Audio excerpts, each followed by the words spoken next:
Halo guys, selamat datang di YouTube channel Inside Ajeng Box. Perkenalkan, nama gue Ajeng dan pada video kali ini gue akan ngajak kalian untuk ngerandom bareng tentang cinta. Kalian percaya nggak sih sama yang namanya cinta sejati ataupun cinta pada pandangan pertama?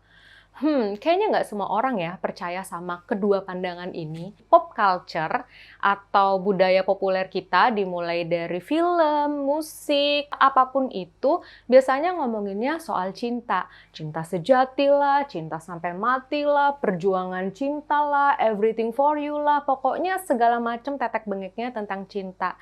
Tapi pernah nggak sih kepikiran pandangan-pandangan yang tadi aku sebutin tadi itu tuh gimana sih caranya mereka bisa berkembang sebegininya? Bener-bener kayak semua orang tuh jadinya kalau ngeliat cinta ya seperti itu. So, pada video kali ini aku akan ngebahas hasil kepo-kepo aku tentang sejarah romance atau sejarah asmara. Nggak usah perlu lama-lama, keep on watching.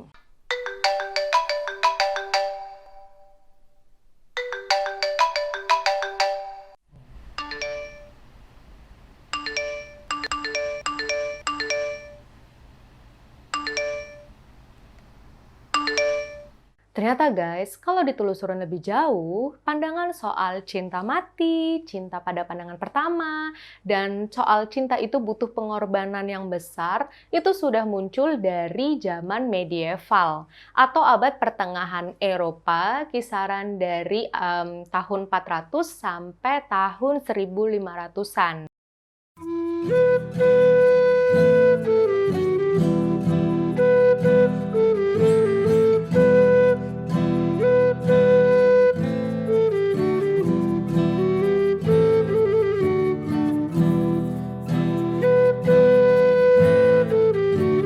Untuk kalian yang nggak tahu, medieval itu zamannya King Henry ke-8 dan 6 istrinya, juga zamannya King Arthur from Britain atau Inggris, John the Ark, dan lain-lain. Nah, pandangan cinta ini ngetren di zaman itu melalui gebrakan seni baru di Inggris yang disebut dengan courtly love atau cinta yang sopan. Gerakan ini muncul di abad ke-12 tahun 1168. Apa itu courtly love? Courtly love adalah narasi seorang pria mencintai seorang wanita yang nggak bisa dia miliki. Padahal mereka saling mencintai loh. Jadi mereka tuh kayak dibercandain takdir. Seberapa besar cintanya, seberapa setianya dia dengan satu orang itu, dan seberapa besar juga pengorbanannya itu nggak ngaruh. Mereka tetap tidak akan bisa bersatu. Hal ini terjadi karena kondisinya di mana sang wanita biasanya itu nggak punya kebebasan, entah karena dia dikurung atau dia sudah menikah atau bahkan udah tunangan. Nah, sedangkan laki-lakinya itu biasanya adalah seorang kesatria ataupun juga ada sih laki-laki biasa gitu ya di beberapa cerita, tapi dia harus loyal dengan tuannya. Menariknya adalah si wanita itu biasanya diceritakan sebagai milik dari tuannya.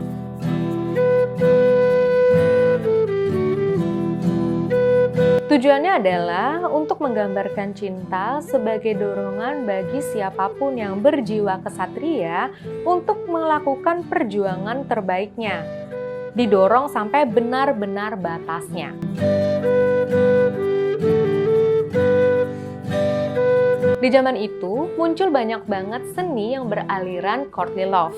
Tapi ada dua prosa yang benar-benar difavoritin sama semua orang di zaman itu. Bahkan melegenda sampai sekarang loh. Kayaknya hampir semua orang tuh tahu ya kisahnya King Arthur from Britain yang mencabut pedang Excalibur dari batu dan punya meja bundar. Di kisahnya King Arthur kan, King Arthur punya istri bernama Ratu Guinevere. Nah, Ratu Guinevere ini saling jatuh cinta dengan Sir Lancelot, yaitu kesatria andalannya King Arthur. Mereka nggak bisa bersatu karena ya seperti yang kita tahu, Ratu Guinevere ini adalah seorang ratu, istrinya raja, nggak main-main gitu. Siapa juga yang mau berani ngerebut istrinya raja, bisa dipenggal. Nah itu dia juga ending dari kisahnya Sir Lancelot. Akhirnya dia duel dengan King Arthur dan mati di duel itu. Jadi kayak kesetiaan dan pengorbanan sampai dibawa meninggal. Nah, ada juga kisah yang difavoritin yaitu Tristan dan Isolde. Isolde adalah seorang putri dari Irlandia yang jadi tunangan Raja Mark dari kerajaan Cornwall.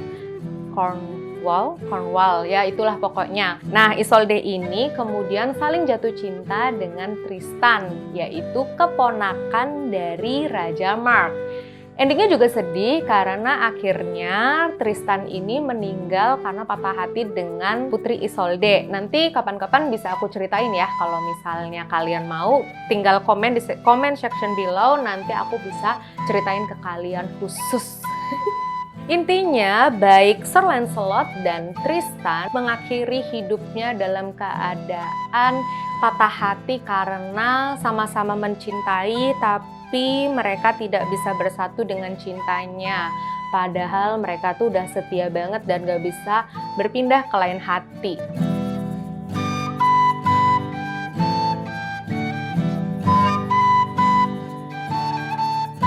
Kayaknya sedih banget ya kisahnya. Emang iya, karena Courtney Love itu sendiri menekankan kepada loyalitas atau kesetiaan tak berujung dan pengorbanan cinta yang benar-benar totalitas.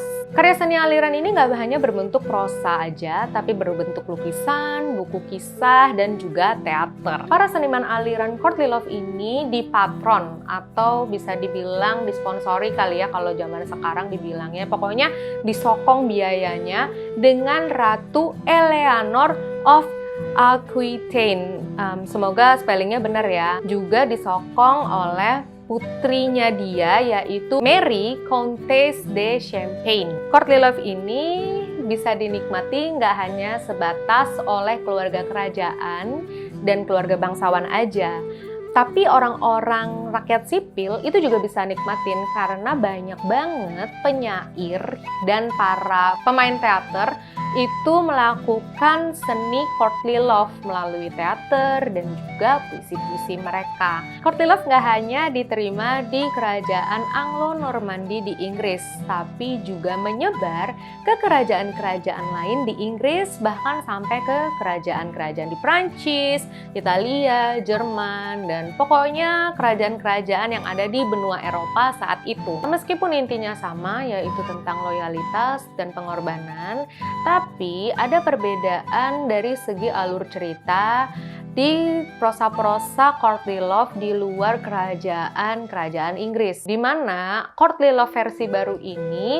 alurnya adalah tentang seorang kesatria yang berhasil menyelamatkan seorang putri atau wanita ya dalam keadaan yang benar-benar sulit. Entah memang dia masuk ke penjara lah, terus atau dia tinggal di dalam kastil, dijagain naga, atau tinggal di menara, dijagain sama penyihir, pokoknya yang kayak gitu-gitu. Dan akhirnya dengan segala keberaniannya, dengan segala susah payah yang dihadapi oleh pria berjiwa kesatria itu, dia akhirnya bisa menyelamatkan wanitanya. Yang menarik adalah di kisah-kisah ini biasanya mereka diceritakan cinta pada pandangan pertama. Jadi pertama kali ngeliat itu langsung kayak jatuh cinta gitu.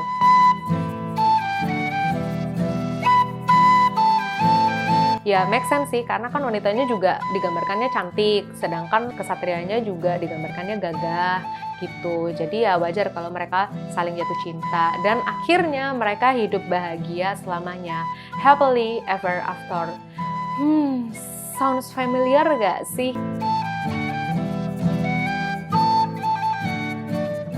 Sekarang kita balik lagi ke Courtney Love. Jadi kalau Courtney Love yang ada di Britain itu lebih menekankan kepada jiwa kesatria dibarengi dengan betapa layaknya wanita untuk dicintai gitu. Karena ya dia sehebat ini nih, tapi bisa kayak berlutut gitu loh sama wanita ini. Bedanya kalau di luar kerajaan Britain itu lebih menekankan kepada keberanian, loyalitas, dan betapa baik hatinya si kesatria ini. Sedangkan wanitanya itu ya kayak pasif aja. Mungkin ada juga ya yang sarkas sama dongeng-dongeng ini, salah satunya aku juga. Tapi ternyata dongeng-dongeng ini juga impact-nya bagus. Kenapa? Karena populernya kisah ini memang menumbuhkan rasa ingin melindungi para pria, dan bagi para wanita muncul rasa mengandalkan kehidupan kepada pria, which is good and sound realistic karena di saat itu memang keadaannya genting banget, sering perang dan banyak penyakit. Harapan hidup masyarakat zaman itu kecil, rata-rata hanya sampai usia 20 tahunan. 30 tahunan aja udah syukur. Jadi, para pria yang memang fisiknya lebih kuat perlu ditumbuhkan rasa melindungi, dan para wanita juga perlu mempercayakan perlindungan itu ke pria agar pria juga semakin kuat mentalnya untuk melindungi kelompoknya. Wanita kan juga punya peran lain, yaitu ngurus anak dan peran domestik lainnya kayak masak, ngurusin logistik, dan segala macam itu. Jadi udah tahu ya, ternyata cinta pada pandangan pertama itu udah ngehits dari abad ke-12 alias 9 abad yang lalu. Courtly love ini menjadi suatu tren di mana aliran seni banyak banget yang mengambil tema courtly love. Pertanyaannya adalah, kenapa sih courtly love itu benar-benar diterima di Eropa saat itu? Karena courtly love ini benar-benar baru, suatu aliran yang beda dari aliran-aliran yang ada di sebelumnya. Sebagai informasi, di aliran-aliran sebelumnya biasanya semua prosa, literatur, teater, seni lah pokoknya menekankan kepada kekesatriaan, kemenangan dalam perang gitu. Nah, tiba-tiba nih muncul satu aliran di mana semua seninya ngebahas soal cinta.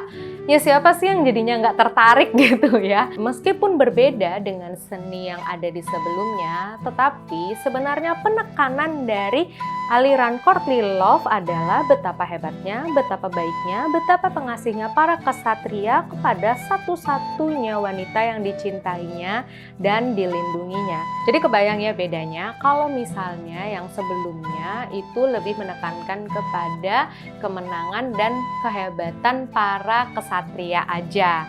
Nah, di courtly love ini juga menggambarkan tentang wanita sebagai pihak yang patut untuk dicintai. Selain menggambarkan wanita dengan lebih baik, courtly love juga menggambarkan kekesatriaan dengan lebih baik. Hal ini merevisi kode etik dan moral para kesatria atau biasanya disebut dengan chivalry of knights. Supaya bisa related dengan konteksnya, mendingan kita bahas dulu yuk tentang Chivalry of Knights.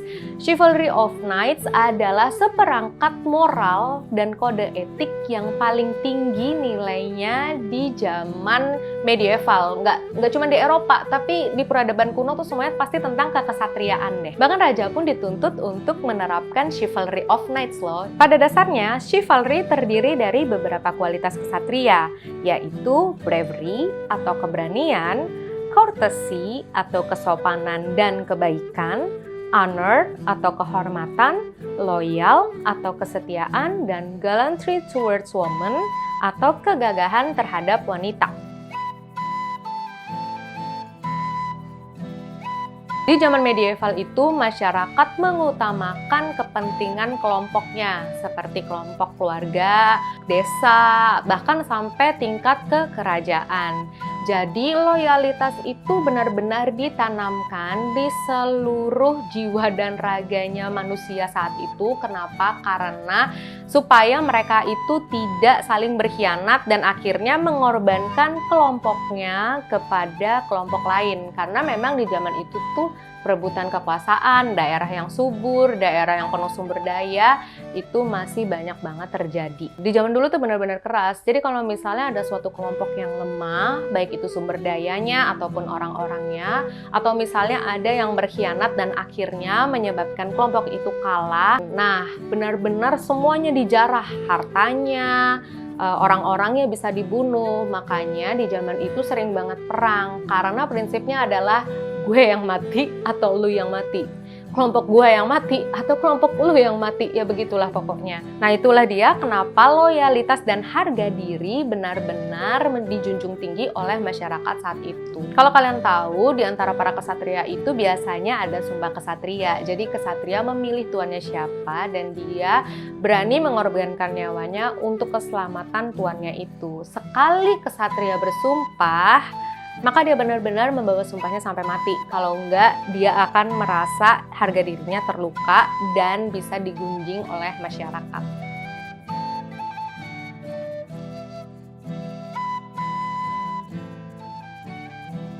Ada suatu teori yang berkembang di antara para scholar di Inggris yang menyatakan bahwa sepertinya Courtly Love ini sengaja dibuat booming oleh Ratu Eleanor of Aquitaine sebagai gerakan feminisme. Karena seperti yang tadi sudah aku jelaskan, di abad-abad sebelumnya, sebelum era Courtly Love ini nggak pernah dibahas sama sekali tentang wanita. Kalaupun ada tuh kayak jarang banget. Dan biasanya, maaf, wanita itu sebagai objek. Tapi semenjak Courtly Love ini, wanita dilihat sebagai sumber inspirasi dan juga semangat dan layak banget untuk dicintai sampai sebegitunya gitu loh, sampai mati gitu si kesatrianya, dia membawa cintanya sampai mati. Kan berarti betapa wanita ini sangat berharga, baik hatinya, terus juga memiliki nilai lah gitu. Karena memang kesetaraan gender di Eropa abad pertengahan itu buruk banget. Bahkan peradaban yang lebih kuno kayak Mesir kuno, Mesopotamia itu lebih baik loh kesetaraan gendernya dibandingkan Eropa saat itu. Jadi wanita memang seringkali dibatasi banget geraknya, bahkan mereka nggak bisa memilih keputusan sendiri untuk hidupnya. Seringkali juga berperan sebagai penyatu dua kelompok, baik itu kelompok keluarga atau sampai keluarga kerajaan, untuk kayak semacam aliansi. Seperti yang kita tahu bahwa di zaman itu pernikahan di Eropa adalah bisnis keluarga. Biasanya nih suatu keluarga, baik itu petani kek maupun keluarga kerajaan kek, keluarga bangsawan,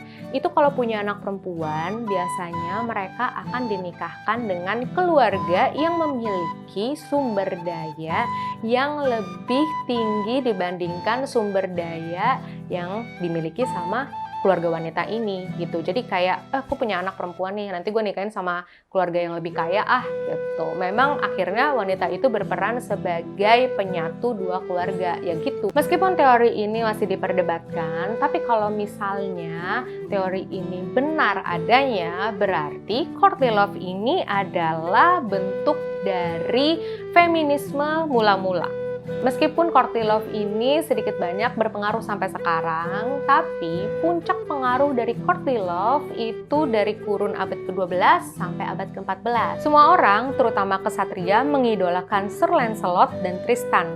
Mereka berbondong-bondong banget pengen jadi mereka. Courtly Love ini akhirnya menurun pada abad ke-14, yaitu masa transisi antara medieval atau abad pertengahan ke Renaissance atau abad pertengahan.